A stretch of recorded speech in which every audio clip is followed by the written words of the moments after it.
Assalamu alaikum. I have given basically literally hundreds of lectures, both in college and also conferences that I organize or co-organize, Critical Thinkers for Islamic Reform around the world. But first time I'll be using the PowerPoint. I always avoid it. I thought it will create a cage for me. Now I'm reluctant whether I use it or not. Let me put it, in case it will work, I will do. Where is the hope for this one? Okay, can someone help? Now,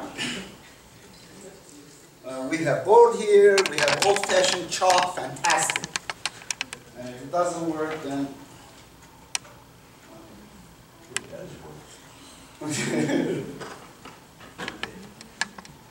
Yes. Maybe my assistant here, where is the... Okay, and then I push this one. Okay, Peacemaker Constitution. I am not only academics, also I am the guy on the street. Daily I communicate with literally hundreds of people, sometimes 10 hours a day, responding almost every letter religiously. And my wife is here, and she is the #1 complaining of this. She doesn't participate in my lectures. First time she has been here after 20 years. Initially she did it, but later said, I know what you are talking about, I don't need to be there. But my son is a student here, Metin, and for that occasion, my son first time will be in my lecture, and my wife. This is for me the opening of a paradigm, and for many people around the world, and some of them directly or indirectly affected by the mathematical code of the Quran, which has been main target of attack by so-called Muslim scholars who have, together with Lace Salih al-Shaybani, is in Saudi Arabia, he couldn't participate, and Martha Schulte-Nafe, she's an Arabic professor in Texas, Austin, and this is, I brought some volumes of it, anyone wants it, I think I have about 30 of them. I would like to give you to study this because it is very different than traditional translations. Why it is different? Because it doesn't rely on Hadith and Sunnah and Sirah or Isbab and Nuzul, all those volumes of literature created in order to divert, to distort the message of the Quran, which is rational, liberating, for women's rights, for justice, for human rights. That's the one that created civilization, early civilization of Islam, despite the backward regressive movement that went parallel and then finally declared victory in 1 millennium with Ghazali's basically banning philosophy. And this is a manifesto for Islamic reform. This is a challenge for everyone who claims that Quran is not enough, God could not explain the Quran, and the Quran needs stories, narrations that were not preserved, that were gathered 200, 500 centuries after Prophet Muhammad. This is a challenge for them because you will see a comprehensive, detailed table that is comparing the teaching of Hadith and Sunnah versus the Quran. And Critical Thinkers for Islamic Reform, this was our first conference report, basically papers submitted in our first conference together with Professor Abdullah Naim. We organized that one, and later at Oxford University, we didn't publish that one somehow yet, and in Kazakhstan and several other places we have this one. And here it is, my friend, those specially studying in Princeton. You write papers. I met the professor Shukri Hanioğlu. Where is he? He's not here. He's the head of the department here. I told him, I said, you guys, you write paper, you spend a lot of hours going through the library, and long list, 1 meter list of footnotes. Who reads that paper? What happens to that paper? Your friend over there. Perhaps. He browses it. That's it. I don't undermine the work of you guys, the academics. I'm talking to us. But when the Muslim world is burning, when the imams are the one, muezzins or wa'is, those people who are the one connecting people, motivating, moving them, their daily lives, then we write all these things, what happens when the house is burning. Therefore, we should be academics at the same time activists. Otherwise, what are we doing for God's sake? Okay. Therefore, it is important that scholars to address the issues and connect with people. What's going on? How can we change it? There is a malady, afflictional disease all around the Muslim world. I traveled all around, there's something going on. Either we become extinct like dinosaurs, or there will be a major transformation. Okay, the origin of sectarian teachings. After the Quran, it says Tawheed, unity. The source of religion, God's religion, is only God. Mukhlisina lahu din, hunafa. Not God plus Muhammad. Not God plus Jesus or Moses, or their friend, or plus their aliens. But after Muhammad, after centuries later, God plus Muhammad, it is a holy corporation. Muhammad's companions plus companions of Muhammad's companions, plus early scholars and later scholars, and today it is basically a religion concocted, made up by holy corporations. Hadith, the prophecy of the Quran, the language of the Quran, rejects hadith. Any word, the word hadith means word. When it is used other than the Quran, it is always negative. Pay attention. Always negative. Hadith al-yuftara, God calls it. Made up, fabricated hadith. فَبِأَيِّ حَدِيثٍ بَعْدَ اللَّهِ وَآيَاتِهِ يُؤْمِنُونَ. Which hadith besides God and His signs do they believe? Many. And the Quran is called Ahsan al-Hadith, the best hadith, the best word. And the word Sunnah, never in the Quran the word Sunnah is used for Muhammad's Sunnah. Always in the Quran, Sunnatullah, Sunnatullah, Sunnatullah, God's law. God's law in societies and nature. وَلَنْ تَجِدَ لِسُنَّةِ اللَّهِ تَبْدِيلًا.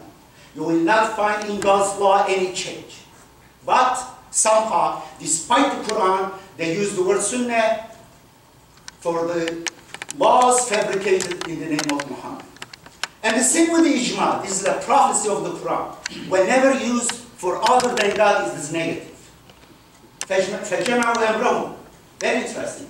The God is Jami. Anyway, I don't want to go over this, but I want to have titles.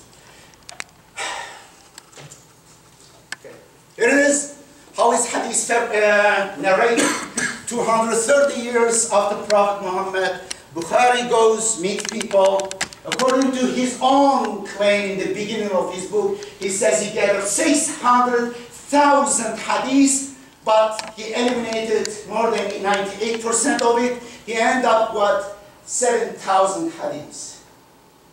600,000. Do math. You live in a time where computer is almost in every house. Do math. 600,000 hadiths. 2 hadiths in 1 page, with the list of narrators plus the text. 2 hadiths in 1 page, how many thousand books you will have. He gathered those. And for 1 hadith, according to him, he travels 1 month. Calculate the amount of time this guy.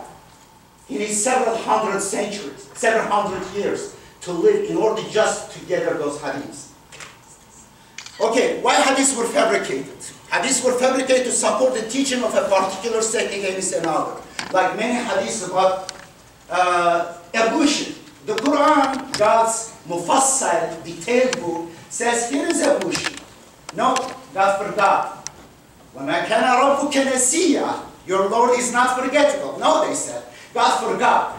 God is not the best word. God doesn't have enough words. Here are scholars. Said this. These are steps of evolution. They created whole. You will have a pamphlet about how to take evolution. How to clean your nose, how the ears, and how many times, what to read, all those things. God forgot. And they, of course, since they fabricated, they contradicted each other. very sad.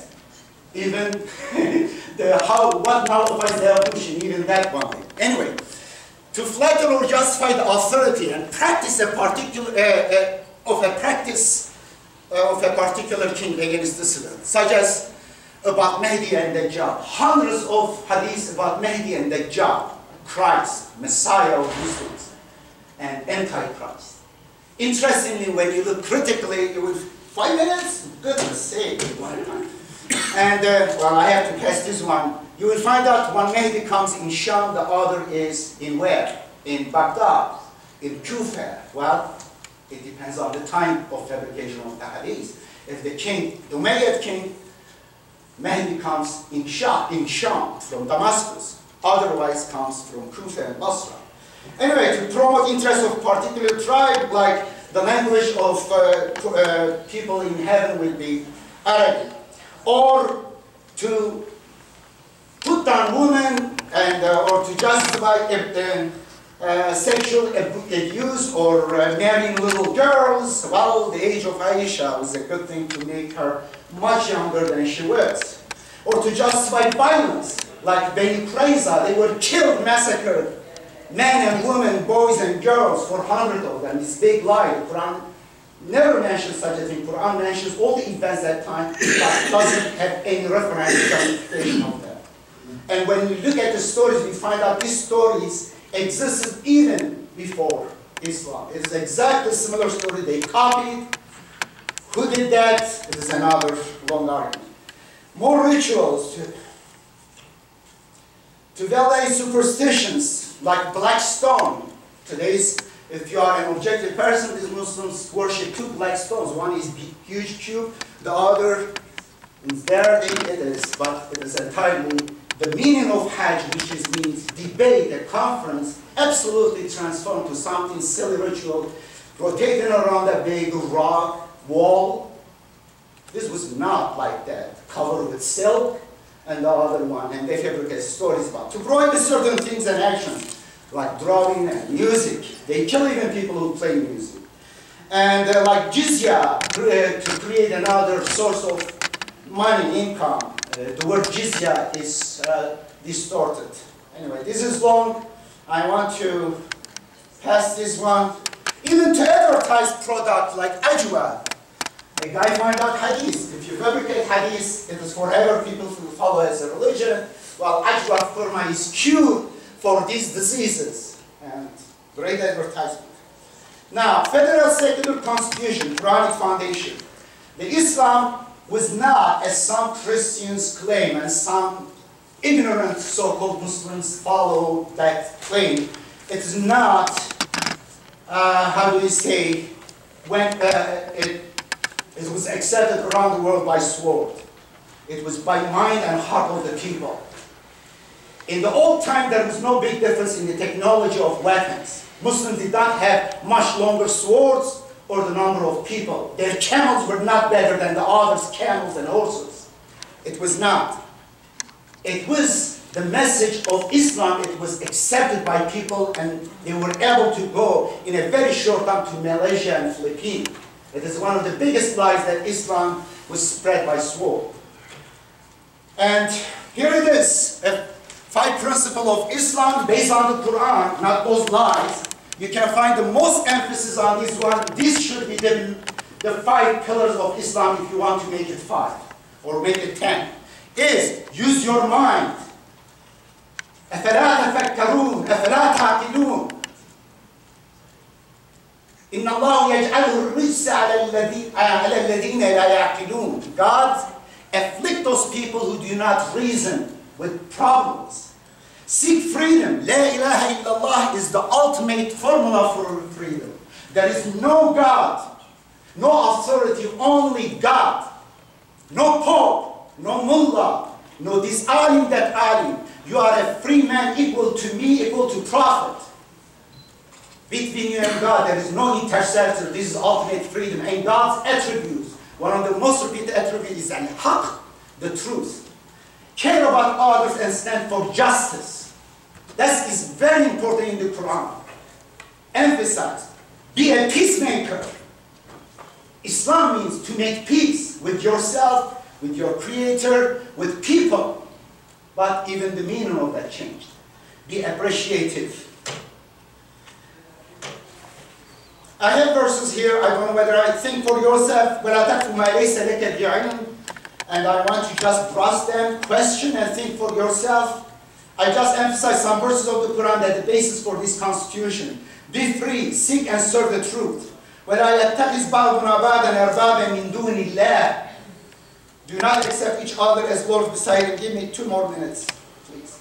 And this is the first coins, early coins. You don't see early coins, which these are archaeological evidence. Lawrence Rosen.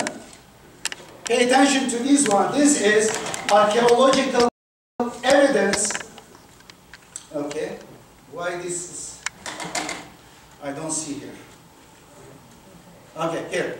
Okay, this is the name of God only mentioned in the early coins. La ilaha illallah, God is only one.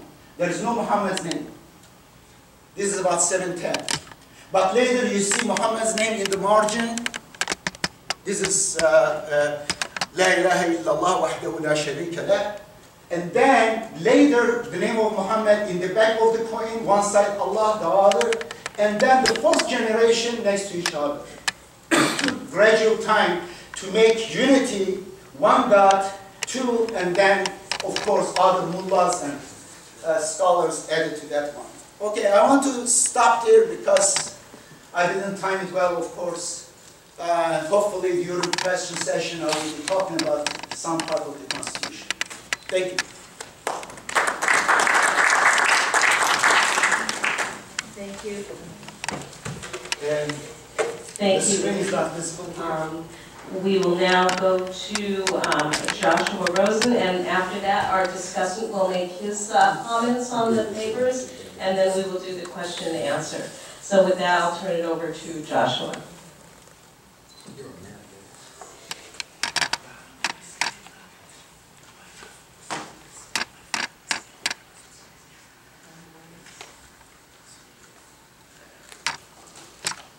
I'd like to thank everybody for the opportunity to be here today. It's very exciting to be around the critical mass of scholars looking at these areas. The paper is very much a work in progress, so I do welcome feedback during questions or afterwards. I'd just like to start by taking you back 10 years. In the shadows of 9/11, which affected Muslim communities throughout the world, and the immediate aftermath of the Iraq invasion, Professor Tariq Ramadan, one of the leading and most controversial Western Muslim intellectuals, wrote arguably his most defining work, Western Muslims and the Future of Islam. In this work, Ramadan seeks to synthesise a global and coherent vision of Islamic principles, juridical instruments and the means of employment, and to concentrate on the practical application of these reflections in Western society. He sets out fiercely a proposition that Western Muslims must be intellectually, culturally, and politically and financially independent, and argues that by acquiring the conviction that they can be faithful to their principles while being totally involved in the life of their society, Muslims will find the means to confront and resolve the challenges they face. In effect, he sets out a political and economic project for Western Muslims, calling upon Muslims to contribute to the state for the betterment of Muslims and non-Muslims. And I'll just read a couple of quotes. He argues that American and European Muslims have an urgent need today to develop economic structures within the Western landscape. They need to create enterprises, businesses, insurance and other companies that will make it possible for them to live and develop in their respective societies. And further, it is precisely when we confront these problems that we understand how much we still need the creativity of Muslim economists, entrepreneurs, managers, business leaders and association leaders.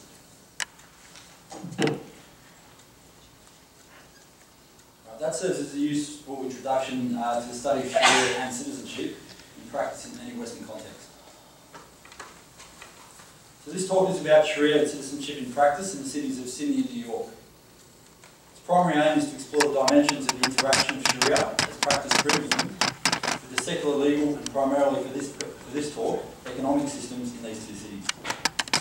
Does Ramadan's politically charged conception of Muslim citizenship have any relevance in the current climate? If so, why or why not? So basically I'll follow this outline for time. I won't go through every slide.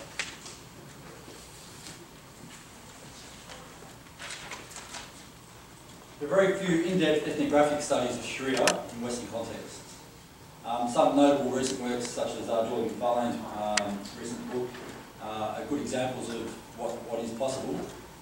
This study does look at family law, it looks at inheritance, it looks at Islamic marriage and divorce, child custody issues, dispute and alternate dispute resolution. However, I really identified something I consider to be a very exciting direction in looking at Sharia and how it actually influences and shapes citizenship in Western contexts.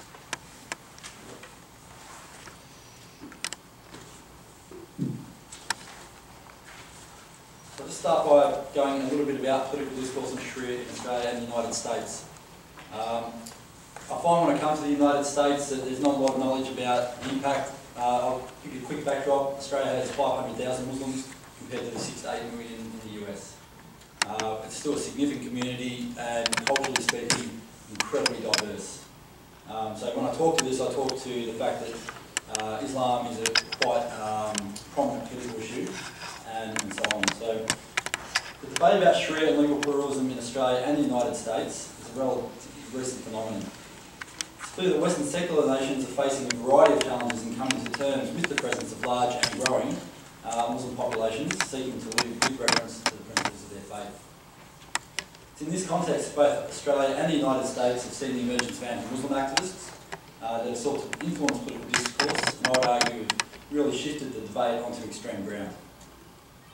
Such incursions have the impact of pulling debate to the right, and scholars and activists from Muslim communities and people who've got any awareness of the issues feel obliged to respond on these terms.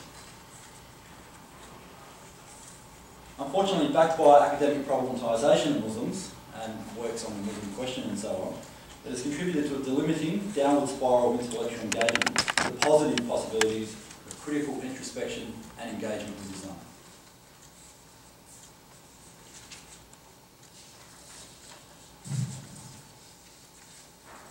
So in the Australian context, anti-Sharia rhetoric has been utilised for political gain. It's become a particularly big issue over the last couple of years.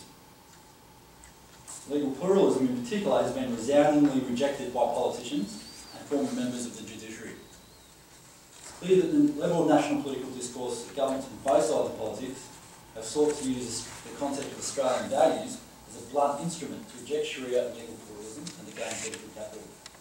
Any attempt at dialogue, irrespective of its base in knowledge and scholarship, has been immediately shut down by the government, with those proposing castigated in the media and being reminded of the conditional nature of their citizenship.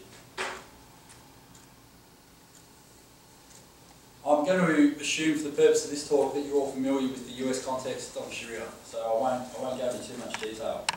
But anti-Sharia legislation has obviously been promoted in 30 states, and as of August 13 adopted in 7, if I'm correct, including most recently North Carolina, through referring to international law rather than specifically Sharia law. These laws have been driven by anti-Muslim activists and supported by primarily local Republican politicians, irrespective of the very small percentage of Muslims in these states. So what I really wanted to emphasise is this is a worldwide issue. It's not something that's just happening in the US, it's happening in the UK, the debate. There's One Law for All, an organisation over there really driving it. It's happening in Australia, it's happening in Canada, it's happening in New Zealand, it happens around the Western world. Except in one area. And I call this the paradoxical case of Islamic finance. Australia and the United States have viewed Islamic finance in a much more positive light than legal government and business. Media analysis reveals that while legal pluralism and cultural variations of Sharia, including punishments, are viewed extremely negatively, Islamic finance has been viewed far more favourably, and in the Australian case, pursued vigorously. Discourse surrounding Sharia and Muslim citizenship and belonging is thus riddled with contradictions and inconsistencies. Reveals the incredibly complex social terrain occupied by Muslims that has emerged that Sharia is indeed acceptable and even considered good for society when it involves opportunities for wealth creation. So in Australia, Sharia compliant products not only have a strong presence worldwide, but in the now legal free market in Australia. Worldwide, I believe it's worth over $1.2 billion in financial sense, and halal food products for Australia are $1 billion export. To cite consistent assertions, the Sharia has